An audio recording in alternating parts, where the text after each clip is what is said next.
The funniest thing about my athletic story is that I absolutely had no talent whatsoever to do it. I want everybody to think preventative. I want everybody to be optimizing themselves, not going for middle of the road, but going to be the best that you can possibly be. Today's guest is Lisa Tamati, a professional ultra-endurance athlete turned into health, longevity, and high-performance expert.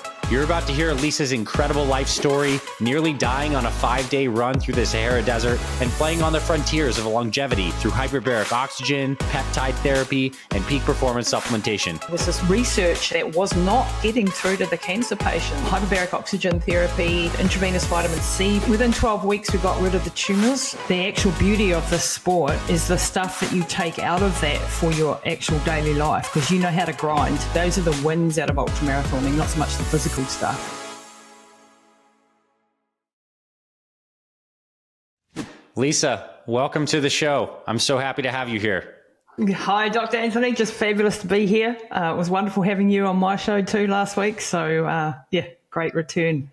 It is really fun to be able to collaborate and get to meet people from all over the world.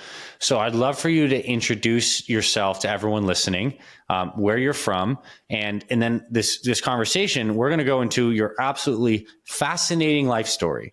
From running hundreds of miles with ultramarathons to getting on the cutting edge of epigenetics and cancer care to doing all these amazing things. Like, you have a really powerful life story, and this is going to be one people are going to love. But just kick off with a very brief introduction of who you are, where you're from, what you do, and then we'll get into your story. Anthony, I'm very humbled and privileged to be here, and thanks for that. So my name is Lisa Tamati, and I come from New Zealand, right down in the bottom of the planet, born and bred down here. And yeah, as you said, I have a background as an extreme sort of ultra endurance athlete who spent 25 years sort of racing the world's toughest events and doing expeditions. Did over 70,000 kilometers in that time, and raced, a few thousand kilometers in the Sahara and the Arabian Desert, Libya, Niger, Jordan, Gobi, Death Valley, Australia, Himalayas, all over the show. And the funniest thing about my athletic story, if you like, is that I absolutely had no talent whatsoever to do it. So, but I was just very, very determined. So really, the theme of my athletic career was, you don't have to be the most talented. You just have to have a good mindset and, pick a sport perhaps that allows you to flourish in that way. So, ultramarathon was certainly that. And, it's blown up. And that time when I started doing it, nobody knew what the heck ultramarathoning was, how to do it. I mean, we didn't even know what salt tablets were or electrolytes or anything. So we were the sort of, early pioneers, if you like, and made a lot of, mistakes along the way. And then, later on, which we'll get into the story a little bit later on, how that mindset that I developed as an extreme athlete really helped me in some situations that I faced both in business and in my family life as well. So, that's who I am. So what was your first race? Like, how old were you? And how does someone start running ultra marathons? What constitutes an ultra marathon? Take us back to the beginning of this running and ultra endurance career. So I grew up in a house with an amazing. My parents were amazing, but my dad was a real hard man. He's one of those real tough, hard, good hard men. But he sort of pushed us hard, and he expected a lot. And one of the things he expected was for us to represent our country in some sort of sport. And I was one of those little girls who really wanted to please their dad. So I spent my entire life trying to please dad, and that sort of drove me in the sporting arena to really perform as best as I could. And I tried as a gymnast, but then I, got to puberty and I grew up too tall and too, not the right shape for a gymnast, and sort of bombed out at the age of 15, which was a huge disappointment to my father and to me, and gave me a lot of issues actually coming from that gymnastic background, because young girls that go through gymnastics have a lot of pressure on and a lot of body dysmorphia and all of that sort of things thrust upon them, or it wasn't the case back then, at least for me. So that gave me a lot of self-esteem issues, and I think that opened up the door to some problems along the way. And then in my early 20s, my first relationship, my first love of my life was just this extreme athlete from Austria, and he showed me the world. Basically, we cycled around the world, we biked, we climbed mountains, we kayaked, we canoed everywhere. We spent sort of 5 years sort of more or less on the road, jobbing in between and having this adventure life. But unfortunately, he was a very abusive person, and I was, young and in love, and, he looked like Brad Pitt, and, so I put up with way too much more than what I should have put up with, looking back now. And it was sort of like 5 years of my life that was, it did a lot of good and a lot of damage, but really shaped me for who I became. So in his eyes, I was just absolutely useless. I couldn't do anything. I was, below average genetically. You used to say you got really poor genes and things like that. You're hopeless at running. You're never going to amount to anything, basically. And I believed it. And we spent years doing, all this crazy travel, and it culminated when I was actually 27 years old, when we were doing a crossing of the Libyan desert. And this was an expedition, a 4-person expedition across a military barred zone. It was actually, we were illegally there. We weren't meant to be doing it. We were young and stupid. We did a 250-kilometre walk across this part of the desert that was really sort of unknown, uncharted territory. We didn't have maps back in those days. We didn't have, any sort of proper navigation. All we had was pilot maps. But it was the most beautiful desert on earth. And there was a guy that was leading it, and his name was Elvis, and he was a Yugoslavian survival expert. He couldn't make this stuff up, right? And he was leading it, and he'd been in this desert 20 years earlier and really wanted to cross it together with us. So it was extreme. We had no outside support. We had 20 litres of water each. That was all we could possibly carry, So our backpacks mine was 35. The guys were sort of carrying 40 kilos. And I was, I weighed like 58, 59 kilos at the time. So that was like 2/3 of my body weight almost. And so we had to cover like 45 kilometres a day. And this was really extreme, really difficult circumstances with this 2 litres of water a day. Now, 2 litres of water in a normal life you might get away with, but not in 40 degrees in the Libyan desert, right? And so this was pretty much on the edge. And on day 4, the boyfriend at the time, he was giving me grief because I wasn't helping him with the photography, because we were making a book from this as well. And I just physically couldn't. I couldn't run around and put up tripods while we were walking and, keep up and do all the rest of the things. And so he was having a go at me for this. And the leader of the expedition was like, leave her alone. You can't treat her like this. He was absolutely blown away the way I was treated. And he was so stood up for me. And it was the first time we'd ever been with other people in our relationship. And so that was an eye for me that this wasn't okay. And this other guy was saying it's not okay. And so these 2 alpha males had a big sort of fight about it. And the upshot of it was that on day 4, when we were all, to be fair, we were all in extreme situations, extremely dehydrated, which is like a torture you've never experienced in your life when you're that dehydrated. And so you got short tempers and everything else, right? He abandoned us. He said, right, that's it. You stay with him then, and I'm off, and left us. So that was a really low point in my life where I went, never again is that going to happen to me. And I started to fall apart, and, as you do when your relationship breaks up. And then I thought, hang on a minute, I'm in the middle of the Libyan desert here and I haven't got enough water and I don't know if I'm going to survive. So I better pull my stuff together, so to speak. And, I owed it to the other guys not to cause any more troubles as well and to keep going. And so the upshot of it was we battled through the next 4 days. We got out, but it was really touch and go. And that story's in my first book, Running Hot. But it changed my life forever. I mean, it pushed me to my absolute limit, and we nearly didn't make it out. The boyfriend also made it out. He actually got out before us because he was really fit and strong. But it broke me in a lot of ways, and it remolded me in a lot of other ways, because I realized that it's not okay to be treated like that. I had to get out of this relationship, which took me another actual 3 years to get out, but that's another story. And so that was my introduction, right, to doing long distance things. So when that relationship broke up, and it took me 2 years physically to recover, I had a lot of kidney damage. I had a lot of other problems going on. But when I got through that, I was like, I want to do more adventures, but I want to do it in a more controlled manner. And I want to have some fun doing it. And I heard about this race, a famous race called the Marathon des Sables in Morocco. And I'd never run a marathon. I'd never run an ultra or anything like that. I'd just done a lot of adventuring, right?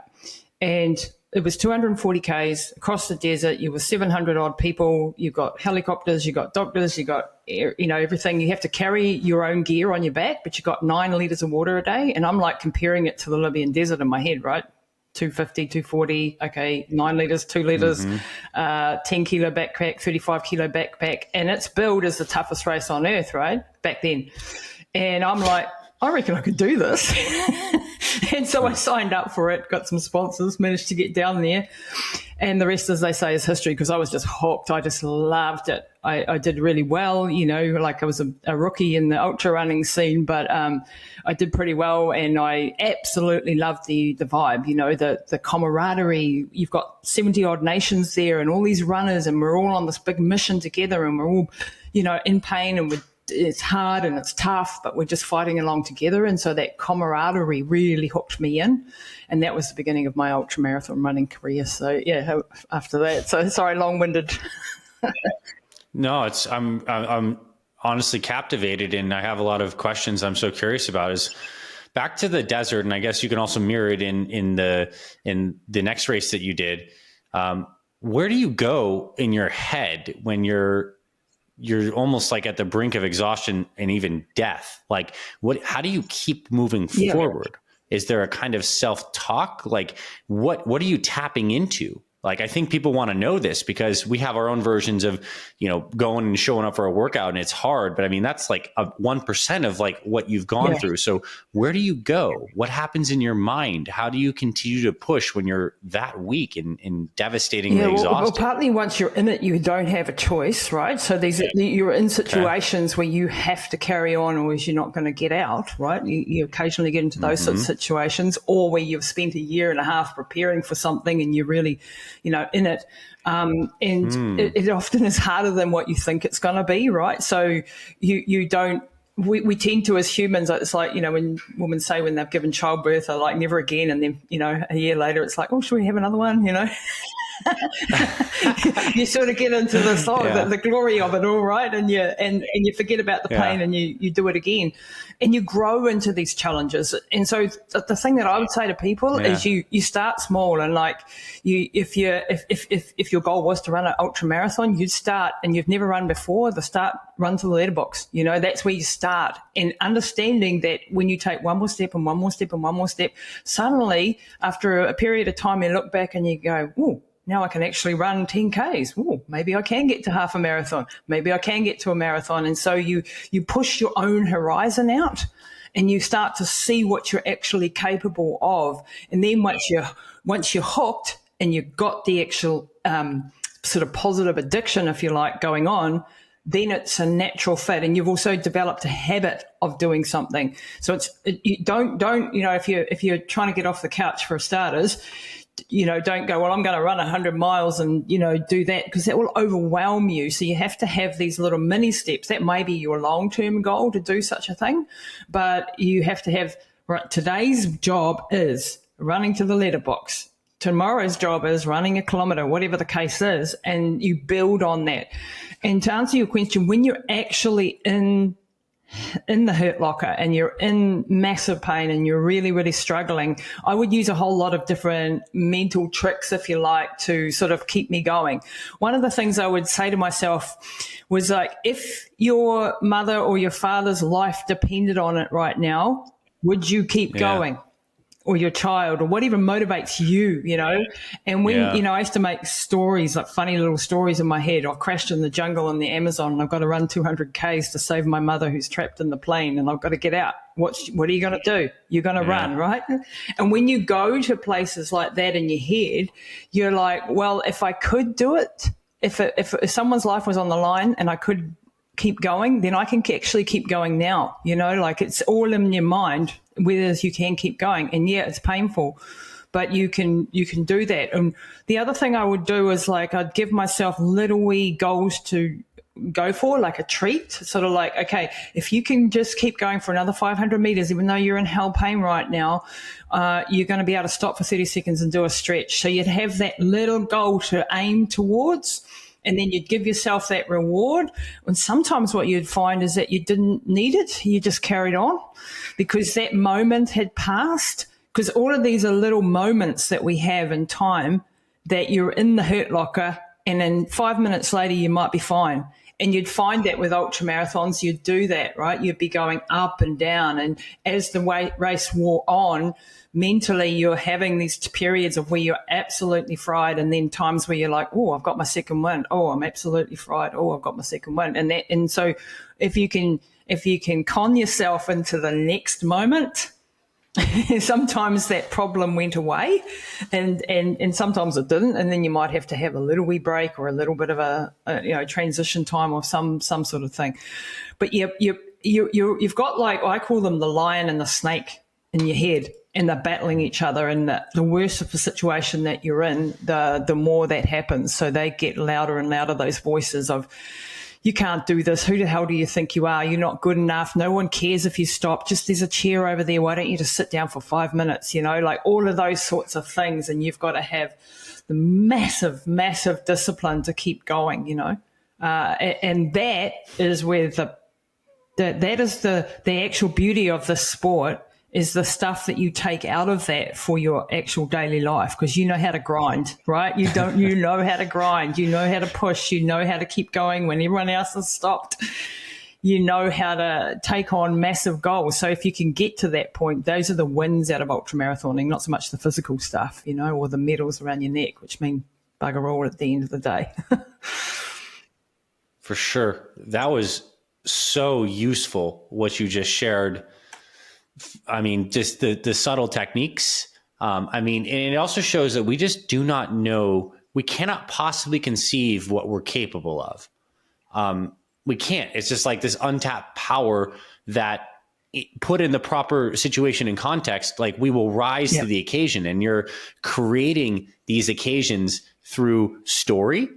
I remember when I was a competitive bodybuilder, I used to do that. Like, if there was a gun to your head, could I get another squat rep? And I would do that. And like, the answer is yes. Like, you do another one. And what I think is so amazing about ultra marathon running is that it's something that, like, maybe you can fail on like a 200 kilo squat on your back, but like with ultra marathoning, it's so brutal because you can almost always take another step, and like, which means that you could go on for hundreds of kilometers, which is wild what that must do to your mindset. And I suppose what people can take from this is, the next time you're approaching your exercise or your workout, like, there is a level to dig deeper and play around with some of those techniques. So maybe you're doing one of our pyramid style metabolic resistance workouts. Maybe you're just like, all right, just get to level 8, just get to level 9, and then just assess like these micro goals as well as the bigger picture stories.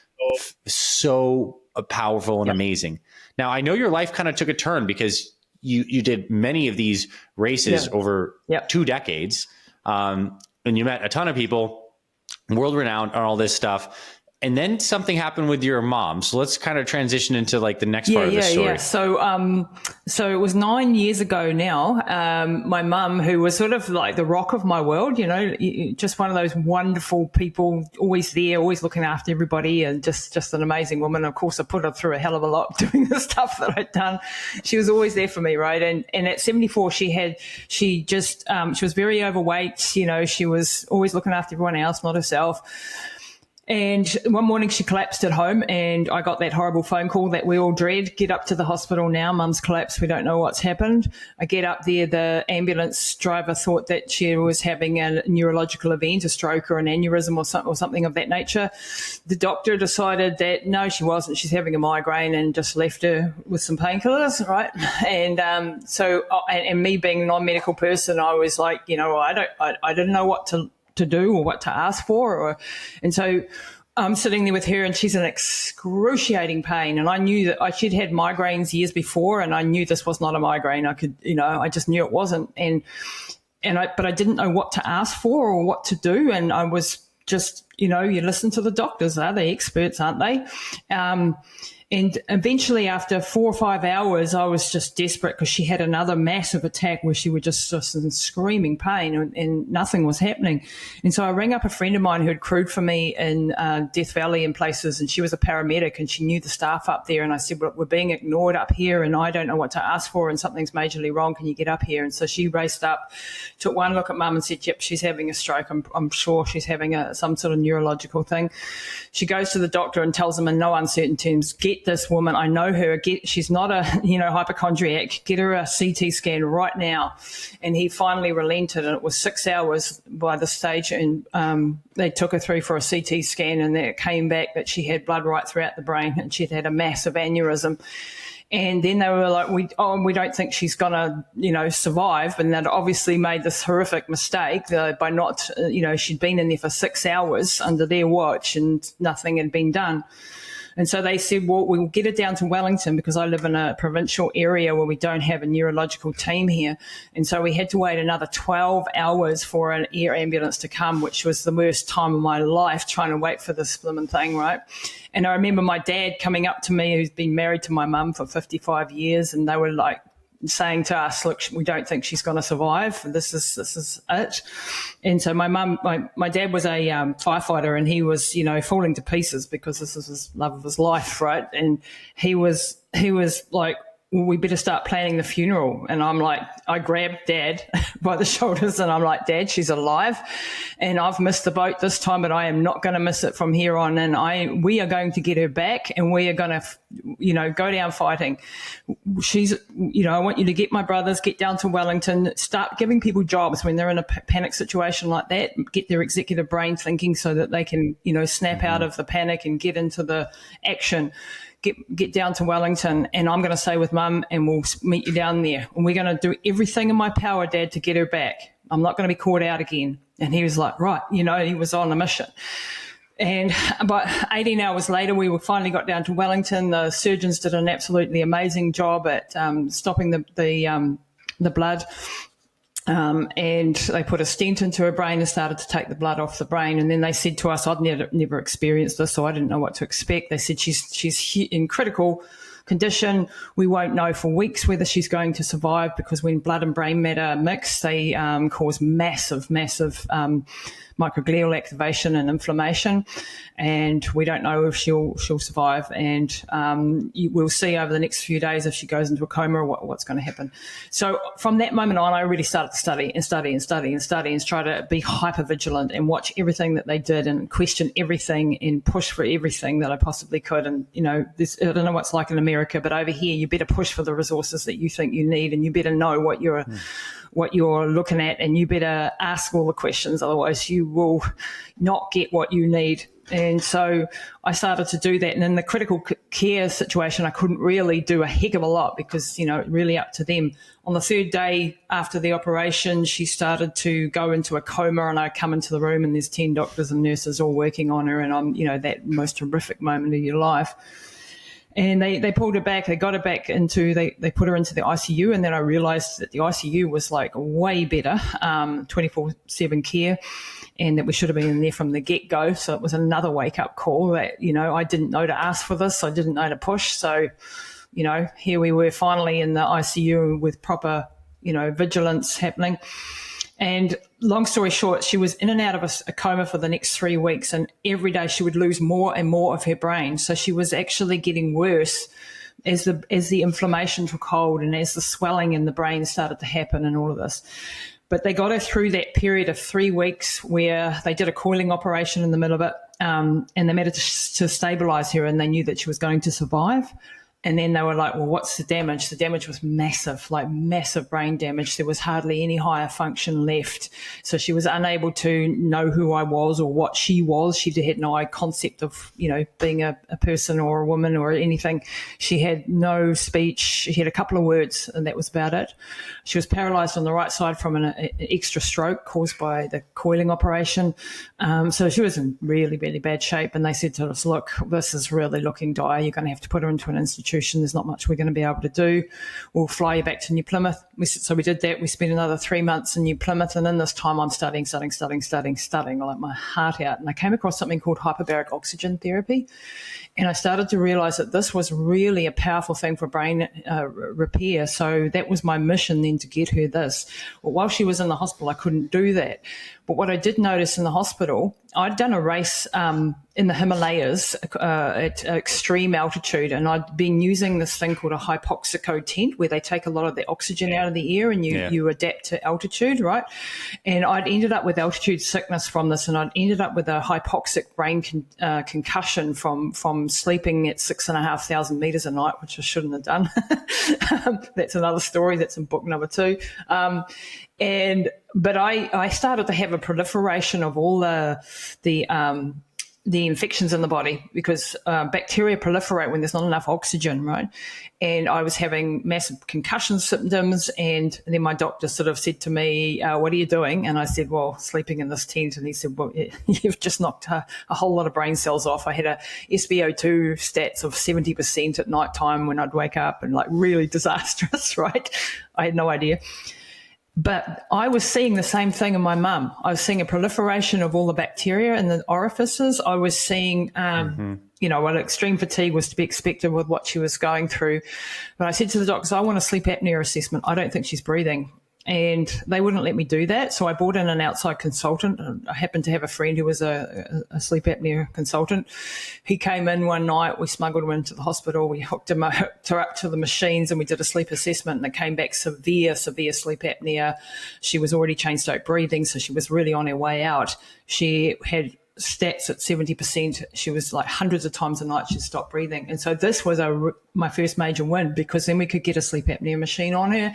And when she started to get oxygen, because the little bit of brain power that she had was being knocked off by the fact that she wasn't breathing, right? So we started to have little bits of a win. And then after 3 months and fighting like heck to bring her home, because the hospital wanted to put her into an institution, she was in someone else's budget then. If they sent her home with us, she stayed in their budget, so they didn't want that. So I had to really fight for the resources to bring her home.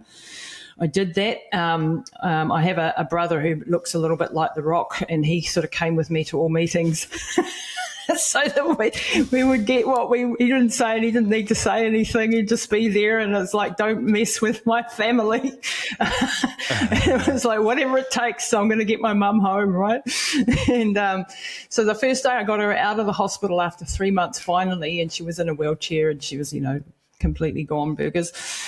I took her down to a place where I researched a commercial dive company who had a hyperbaric oxygen therapy chamber, and these amazing people had said that I could use it. So we went straight from the hospital, didn't even go home. We just went straight to this factory and stuck her in this hyperbaric oxygen chamber, and we did this every day according to the protocols and the stuff that I'd worked out.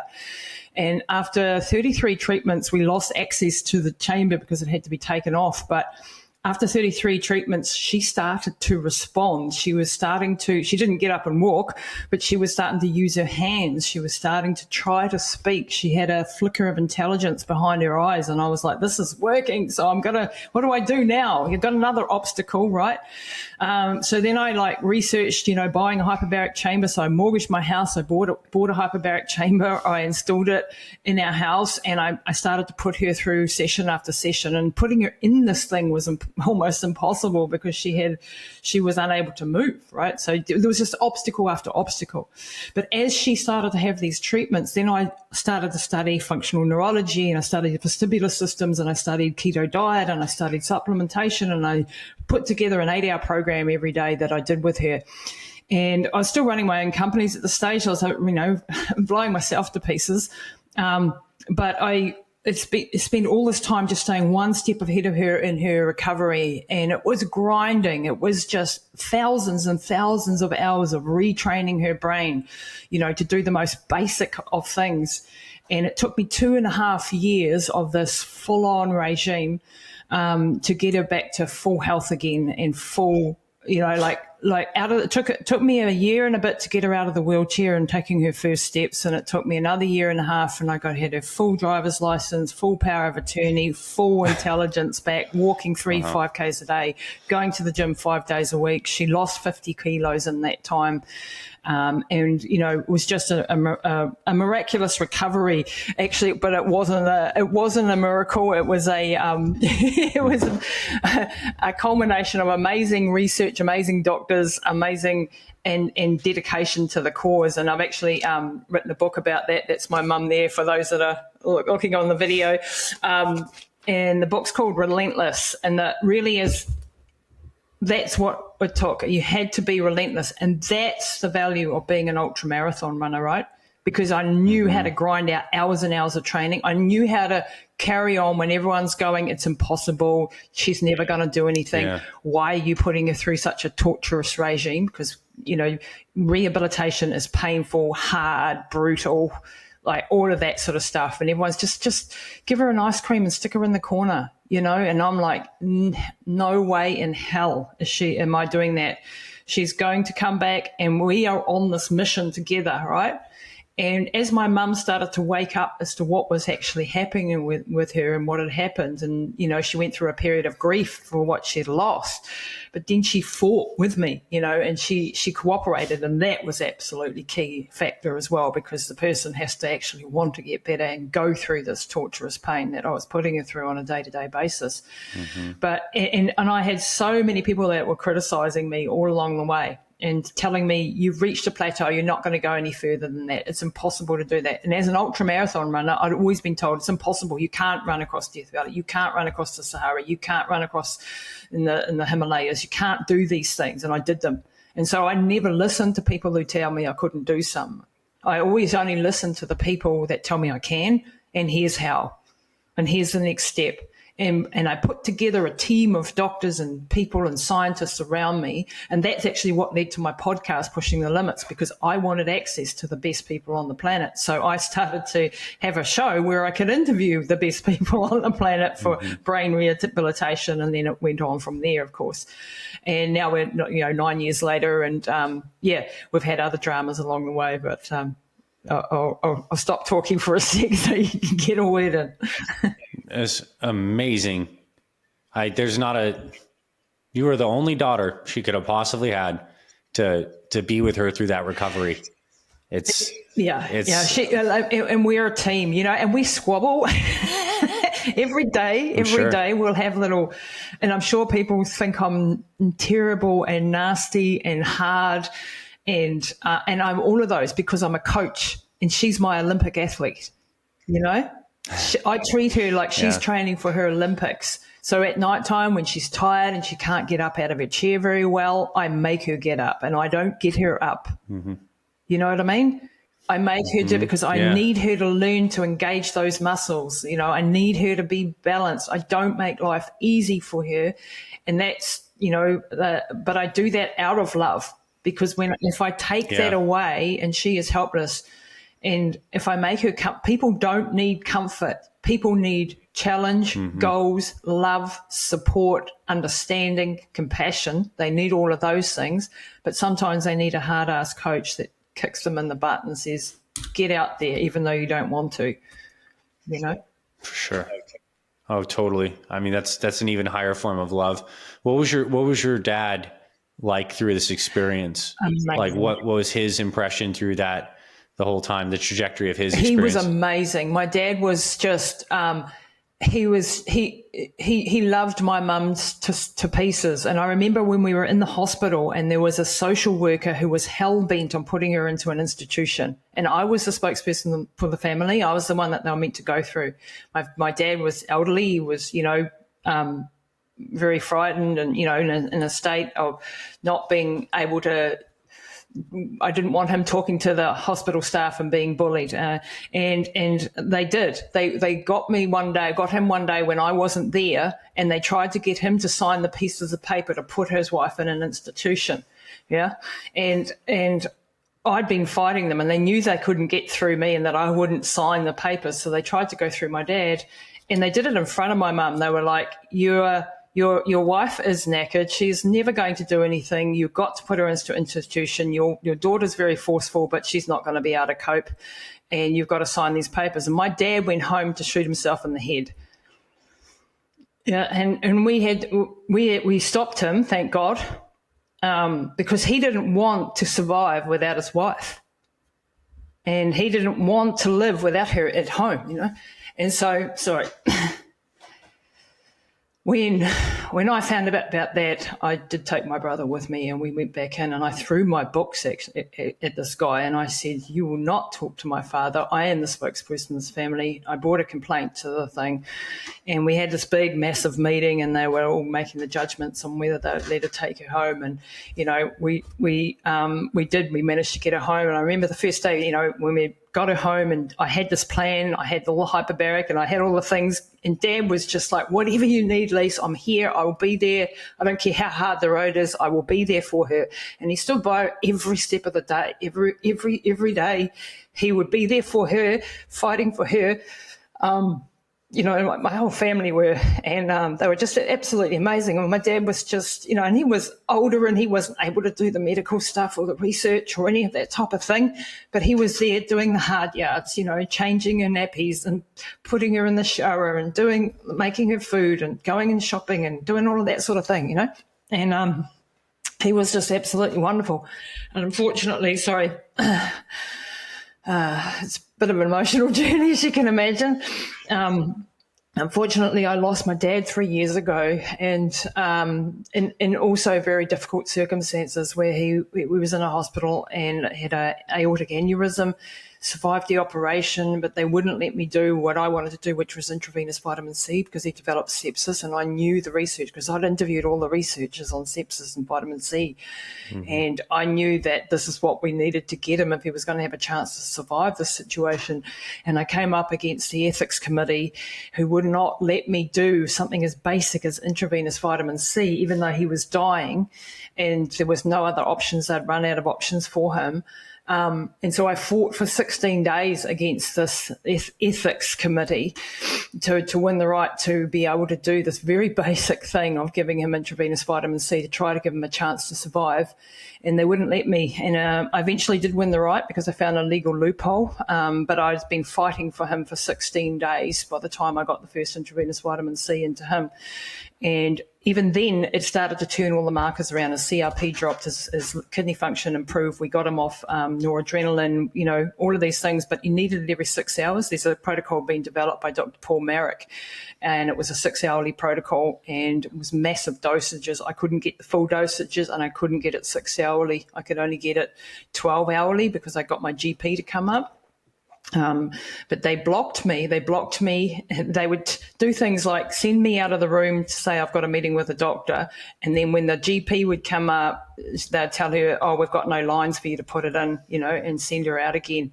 Stuff like that went down. And I saw the system turn on us because they didn't believe that he could, he would come through and just get rid of him, get him out the door as fast as possible. And they were trying to get me to sign him off life support and so on and so forth.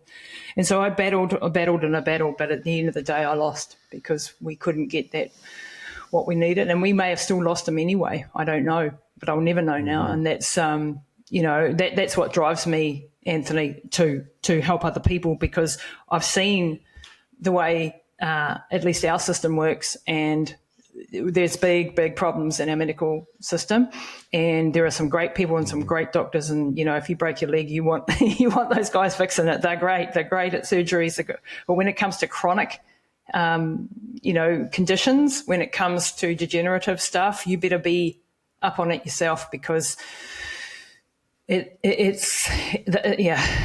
it's not a drug and they can't make money out of it, things like hyperbaric oxygen therapy just don't see the light of day. I have a hyperbaric oxygen clinic now. Mm-hmm. I work in this space. I'm in genetics. I do personalized health consulting and functional medicine. And that's all come out of this journey, because I was like, well, I have to be in the trenches helping people, because I don't want them to go through what I've been through, you know? Yeah. Oh, I completely understand. And your life is such a experience of the deepest pain and persistence that's transforming into service and love. And your fighting spirit is as tremendous as anything I've ever seen in a person. Just like yours. For sure. I have one. I think they come in levels and degrees, and I'm humbled to hear the lengths you've gone in your life for your family and yourself.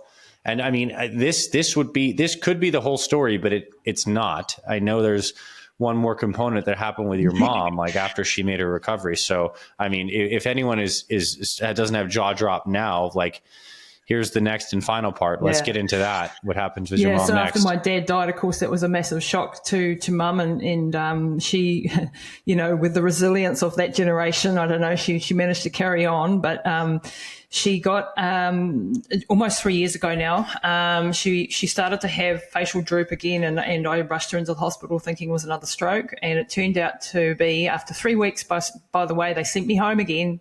They said there's nothing wrong. I went back in 2 days later, and they sent me home again, and I said, I want an MRI. And they said, no, we're not doing one. So for 3 weeks, I fought to get an MRI. And when I finally got one, they said, oh, my God, we've got multiple tumours all the way through the brain. We'll take her down to Wellington again. We'll have the same surgeon who operated on her the first time was kind enough. I chased him around the country, terrorising this guy, until I got hold of him, and I said, do you remember Isabel? And he said, yes, I remember the lovely Isabel. I said, she needs your help again. Would you please operate on her? And he said, yep, get down here on Tuesday and we'll get her into the operating theatre. And so this amazing surgeon did the surgery to take out this big major tumour that she had in her brain. And then they did the pathology and the, you know, whatever you call it on it, and it came back to be an aggressive CNS lymphoma, so a lymphoma but in the brain, and a very aggressive form of it. And they said, look, she's got weeks to live and there's nothing we can do, and there are other tumours in there, and, you know, get ready to die. And I just went, nah, that's not happening again. We'll see. And so again, having the podcast came to my rescue, because then I started to study the metabolic approach to cancer and adjunct therapies. And I started to interview one amazing doctor and professor after the other. And I started to realize that once again, there was this world of research and information out there that was not getting through to the cancer patients. And so I developed, I put a team of 15 doctors in different disciplines around here. We sold a house in order to pay for all this, because it costs an absolute fortune. She had advanced genetic testing done. We worked out the what she would respond to. I couldn't get the chemotherapies and the immunotherapies that were indicated on this gene test.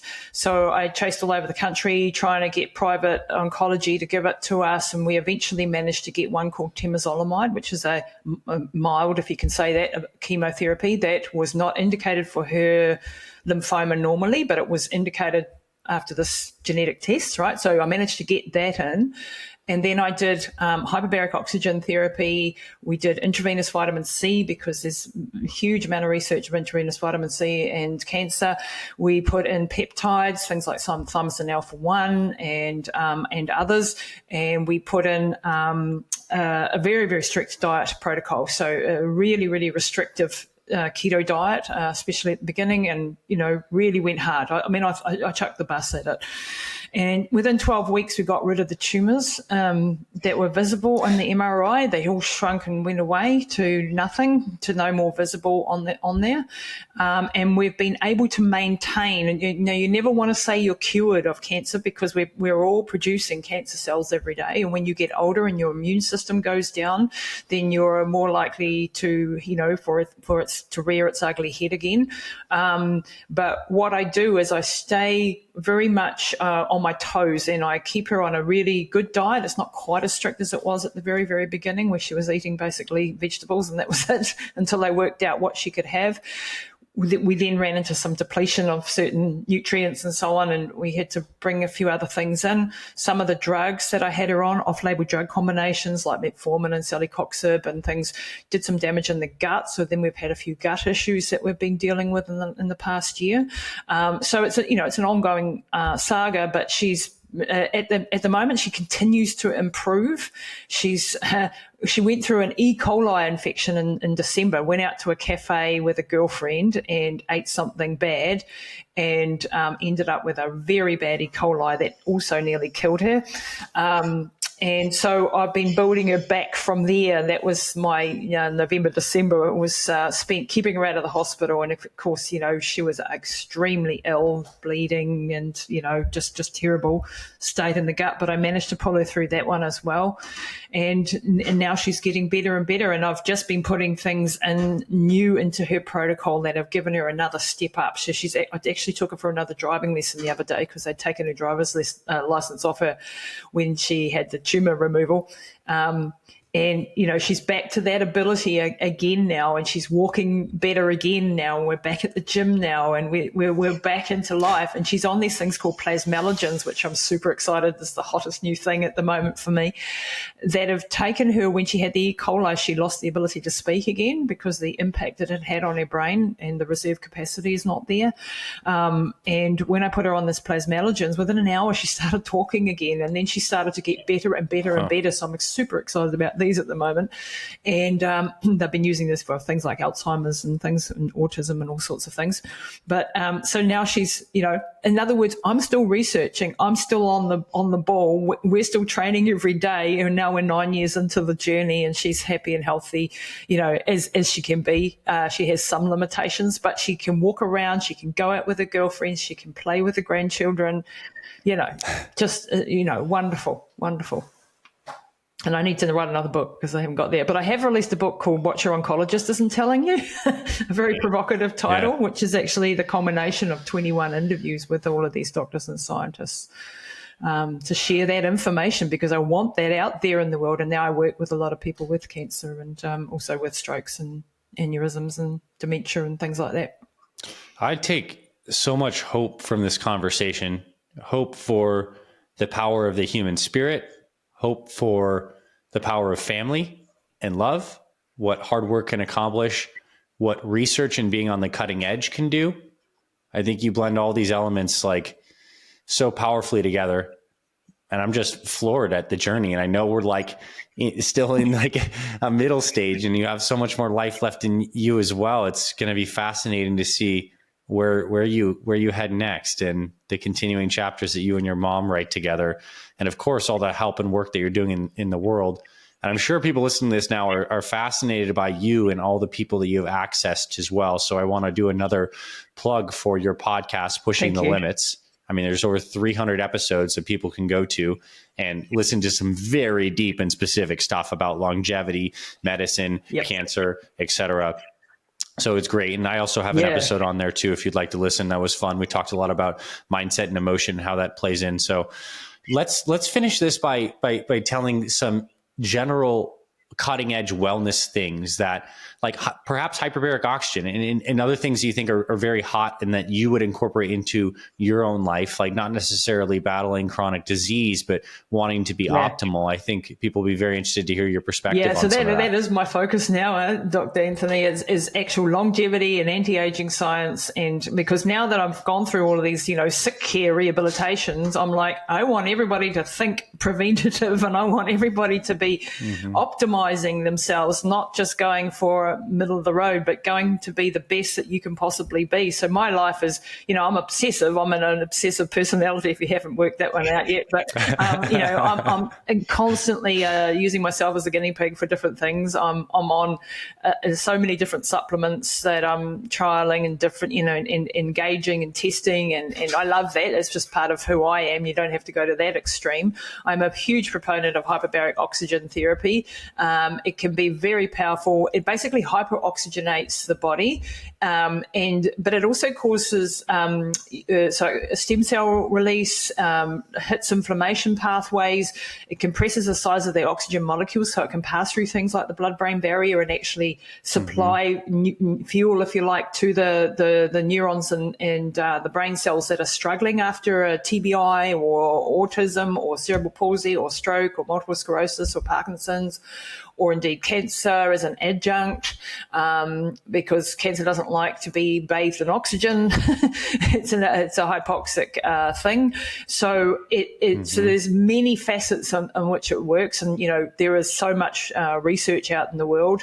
Dr. Shia Frati is one that you might want to follow, or Dr. Scott Scher if you want to find out more about hyperbaric oxygen, and I've got a few of them on my podcast. So that's something that I think if you're having a major thing like that and you can get access to hyperbaric, I've got a soft shell chamber in my home, and I've got a hard shell clinic with hard shells. I'm a big proponent of that. I'm also very much into the longevity supplement space. So I have a company called Avum Labs, and we're just starting our journey in the last 6 months, putting out longevity supplements that are really going to be focusing on, in the first instance, immunosenescence. So we're going after the immune system, because I understand that at the basis of all the hallmarks of aging basically is the immune system.